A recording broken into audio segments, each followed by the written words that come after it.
สวัสดีค่ะ Welcome to Thai Thoughts and my name is Pam. In today's video, I'm gonna make a video that's very serious.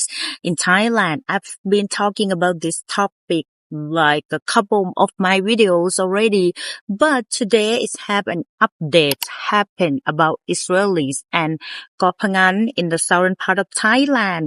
This is become viral again and I'm gonna tell you what is the reason. Alright, if you like this video, please click the like, subscribe, comment, whatever. I'm ready and willing, waiting to see you all comments. So in my last video, I've been mentioned about a lot of problem that happening between locals in Koh Phangan and Israelis. And yes, it's not over yet. Actually, the officer and the Thai authorities take an action for go arrest whoever the nominee that I'm telling you guys, right?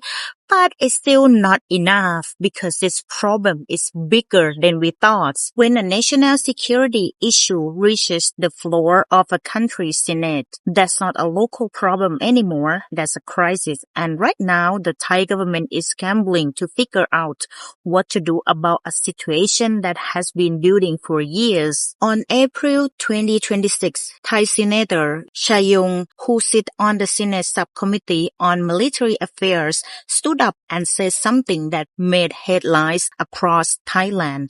He didn't just talk about Koh Phangan, he laid out what he described as a nationwide security threat. And he named specific numbers, specific location, and he called out specific government agency by name and demand answer. Here is what he said. I'm gonna break down everything he said in the House of Parliament because this problem is huge, right? Once the problem is big enough, so the representative of each province will bring a problem in their own location to the House of Parliament for discussion to the government. How we gonna fix this? So that means this problem is huge, very huge that Thai people concerned. That's why they have to bring this to the House of Parliament for discussion.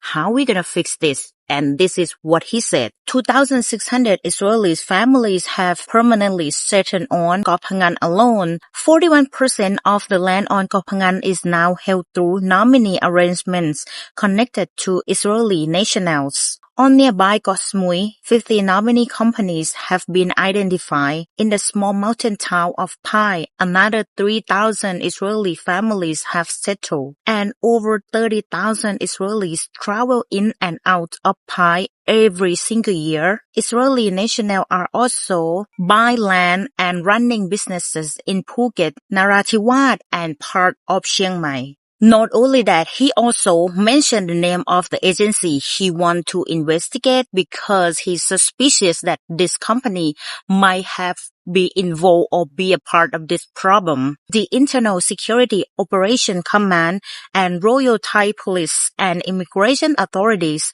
he said all of them need to be pulled and forced to explain how this happened. He also raised the question to Thai military Fourth Army region, which covered the Deep South, had been using Israeli software for security operation, and whether Thailand has a security treaty with Israel.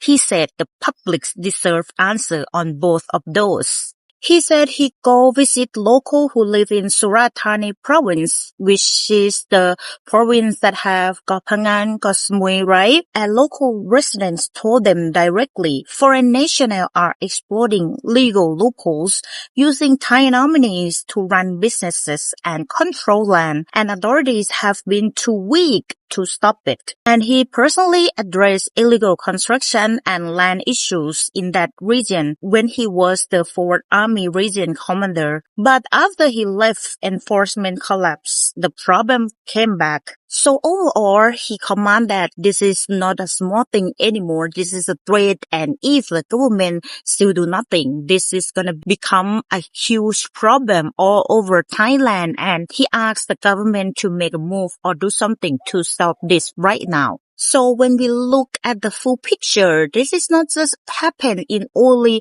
one small island in Koh Phangan, right? Because from his information, it's also said that this is a pattern across Thailand. In Koh Phangan, 2,600 families settled permanently, 41% land through nominees, 41% of the whole island. That is really huge, especially in Koh Phangan. It's not that big. 41% of humans who actually take advantage of the land. That's a lot. And in Koh Samui, 50 nominee companies identify a separate Israeli community office reportedly set up to handle land and investment deals. In Phuket, a building constructed in a gate area where, according to the senator, outsiders are not allowed to enter this place. He described it as feeling like its own country within a country. And in Pai Mahangson that I did report a couple months ago, 3,000 families, 30,000 plus annual arrival from Israel to this one small mountain town. Locals have already begun calling it a second Koh Phangan. So if you see this pattern, it's not just one little small island, and he called out the government to do something because this become a pattern, and this could happen in anywhere in Thailand. And what is the future of Thailand now? Things more tense because after the senator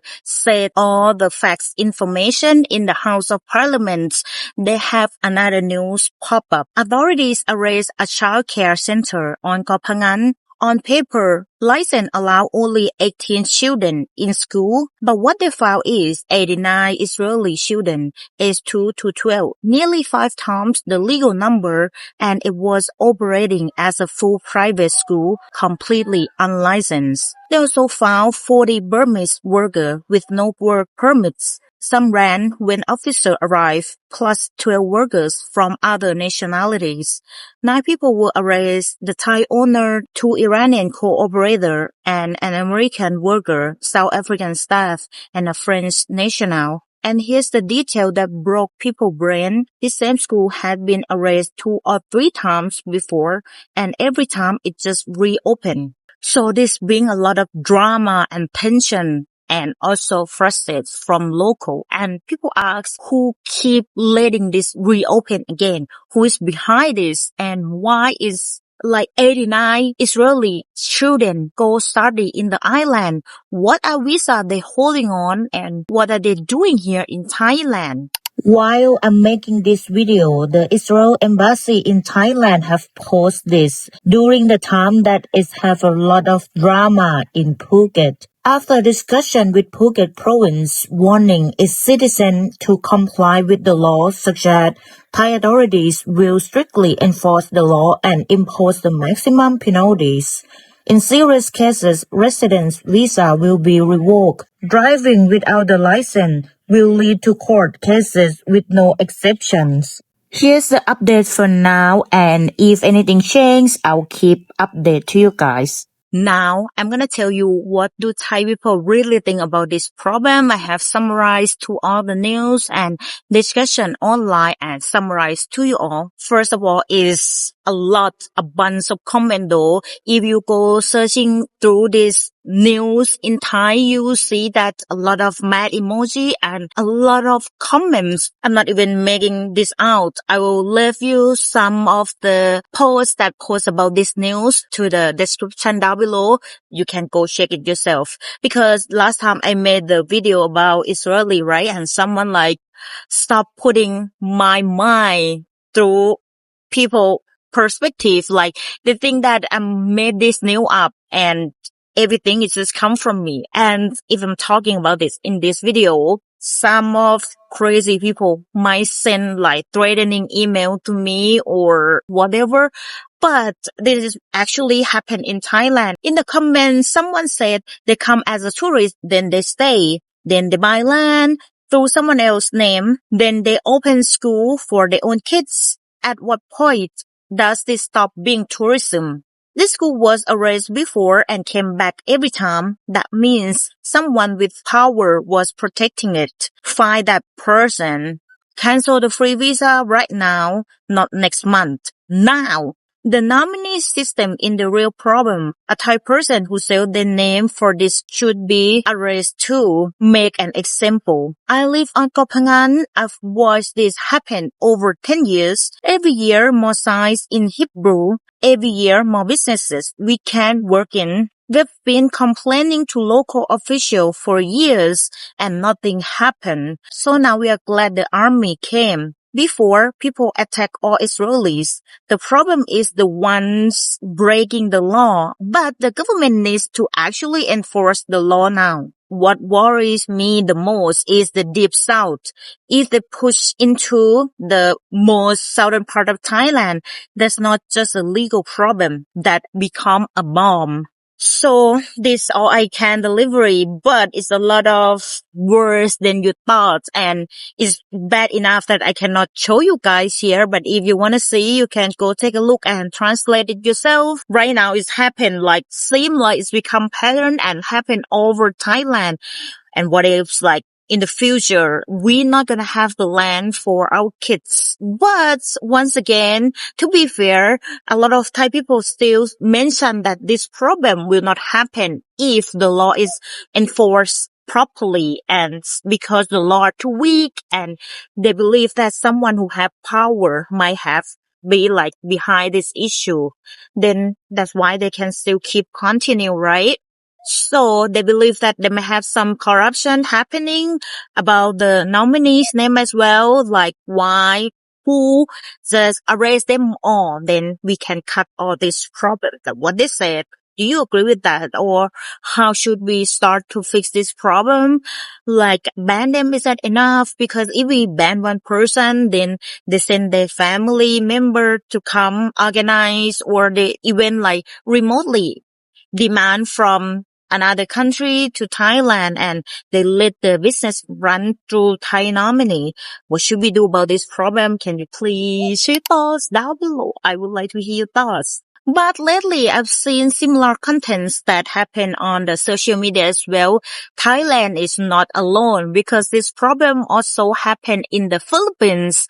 I've seen the video that the Philippines people, they raise about this problem, and it's just similar pattern to Thailand. Siargao, the Philippines, the surfers' destination known internationally as the surfing capital of the Philippines, also have the same problem. Locals started raising alarm about the growing number of Israeli visitors who were staying long-term, opening businesses, and according to local groups, disrespecting local custom and culture. A viral video emerged of a local community organizer calling out tourists who were, in her words, disregarding the culture and custom of the place. The locals found out about plans to build a Shabbat house, a Jewish community and religion center on the island. So they also have the same problem that has happened in Koh Phangan, in Siargao, Philippines as well. I've been to Siargao. It's really amazing island, and the water is really amazing, blue, clear, and it's really quiet and peaceful. I really love there. And yes, right now they're fighting with the same problem in the Philippines, and they want the government to make a move as well. So about the speech in the House of Parliament, he also suggests the way to solve this problem to become 4 things. First, restrict visa-free access. Thailand has been very dangerous with visa-free entry.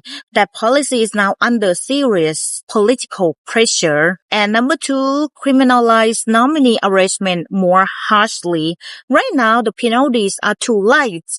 Activists is only 10 years prison sentences and full access. And full access seized for both the foreign buyer and the Thai person who acts as the front. And number 3, audit all businesses in tourist-heavy areas, not just on Koh Phangan, Koh Samui, Phuket, Pai, Chiang Mai, but all of it, every places in Thailand. And the last one is hold local official accountable. Multiple senators are asking why provincial governor, district chiefs, and local police didn't act, who got paid off, who looked the other way, that investigation is coming. As I told you, this problem is not gonna finish soon or get any solution soon, but I will keep reporting to you guys what's happening in Thailand. And right now, as I told you, it's bring to the House of Parliament. That is really huge, obviously. And yes, a lot of local, they're happy that this finally gonna be a serious fixing or somebody gonna actually being serious and working on it because they really want this issue to end soon. And yes, what do you think about this today video problem though? Do the representative of the provincials doing too much to bring this to the House of Parliament because that's not really a big of a deal or we are making the right move? Can you please share your thoughts down below? And before we end this video, I would like to say thank you to my lovely supporter. As always, Mr. Claus, thank you so much for your kind support and support my dream. Yes, about the cafe thing, I will continue collect money for finally doing that in one day. And another person is Mr. Marius. Thank you so much for your huge support. You really helped me a lot through this difficult time. A couple weeks ago, I earned nothing from YouTube. So all your support that you give me is mean the world to me. I want to say thank you like a million times. I'm really appreciate your support and that's really helped me a lot.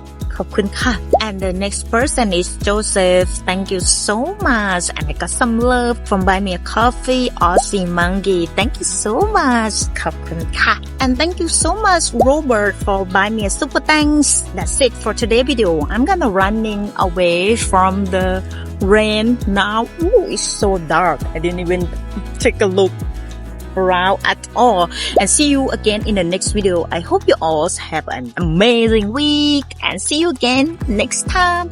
I'll show you it's like raining about actually nobody here. I'm gonna start. Oh, actually they still have some. I don't know, you see people like over there, they still keep running. I'm gonna go now. Bye. See ya. ขอบคุณค่ะ